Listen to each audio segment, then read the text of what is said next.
Kofi Dadzie, Rancard. I'm the CEO, and we build the Rendevous Social Graph. And what is social graphing? So it's basically, well, if I to take a step back, we're focused on being able to generate social recommendations which require a social graph to work. A social graph is basically a map of connected users based on something. In the case of Rendevous, it's based on shared preferences in retail and media. And so how would it work? Let's go through a scenario that would be typical for Rendevous. Right, so a Rendevous typical scenario is basically somebody indicates whose opinions they trust on some category or genre in retail or in media. And it's about contextual trust. So I don't trust all my friends. That's people I know I'm connected with on everything. I trust some friends on specific things. I trust other people's opinions on other things. So there's an X and a Y axis. The X axis is familiarity. The Y axis is contextual trust. And so you're plotting the curve, and that's essentially a graph, a minimum of two connecting points, right? So take me through the sequence. Right. So I first of all indicate who my friends are, whose opinions I want. And then I select categories, topics, genres, depending on which domain. Am I looking at media content? Am I looking at retail merchandise? And I say whose opinions I want to get, or whose recommendations ultimately on specific categories. So in retail, I might say on shirts, I want Russell's opinions. That means in Rendevous, Kofi trusts Russell on shirts. And that's a specific trust line, a contextual trust line in Rendevous. It's based on the two of them knowing each other, or at least Kofi knowing Russell. That's the expression which is obvious if Kofi makes the declarative statement. And the next thing that happens is Russell gets a message on multiple formats. It may be over WhatsApp, it may be over Facebook Messenger, it may be directly through email. It's the method by which Kofi has shared how they contact Russell, which says, Kofi would like your opinion on shirts, and then introduces a number of stores currently in Rendevous, Amazon, Walmart, where through an affiliate marketing program, there's specific merchandise on the category. Kofi asks Russell's opinions on shirts that Russell gets to browse through and make explicit recommendations for Kofi. So the construction of the social graph requires that there are these explicit expressions, interactions by real people saying whose opinions they trust on what. And how have you used it so far? Right. So Rendevous is fairly new.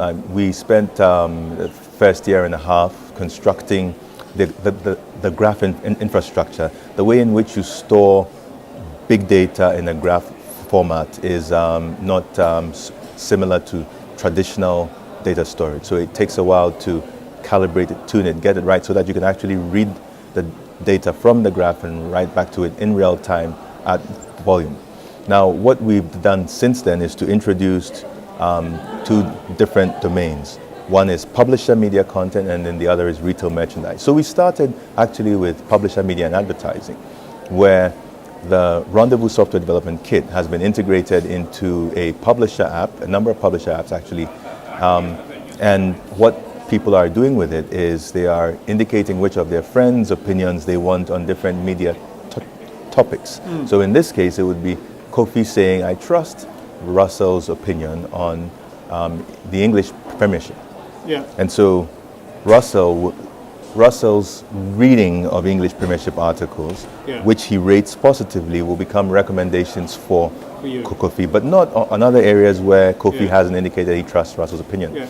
So that grows the graph. It begins to show a rich map of interconnected people with different connections, sometimes interconnectedness. Yeah. It keeps getting richer, but most importantly, layered with contextual trust. Yeah. Because what we're trying to achieve with social recommendations is relevance. Yeah. Relevance is the name of the game. Relevance, by the way, is the opposite of spam.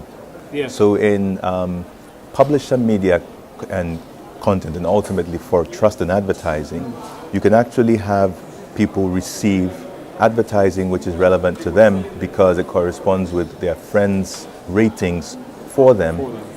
if those ads correspond with categories they trust their friends on. Yeah. Right. And you've done work with a bank on this, haven't you? Right. So we worked with a bank and their agencies. This was actually our first major commercial deployment of Rendevous. So it was with the largest Nigerian bank, First Bank of Nigeria, through their agency Yellow Brick Road.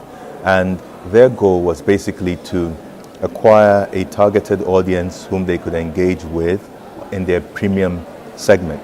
The key word there was engagement. How do you continue to engage with people on the basis of relevance? So to achieve relevance, the social graph mapping started with publisher content. Who do you trust on this area and on that other area, and whose opinions do you trust on related areas? And so that over time, as the graph is being constructed, is evolving into a space where the bank can introduce vendors whom they finance and target, better put, engage their users who are bank customers with actual things that they may want to take loans on or buy or purchase or engage. And so in that scenario, it's ultimately what's sometimes called marketing automation. It's engagement marketing.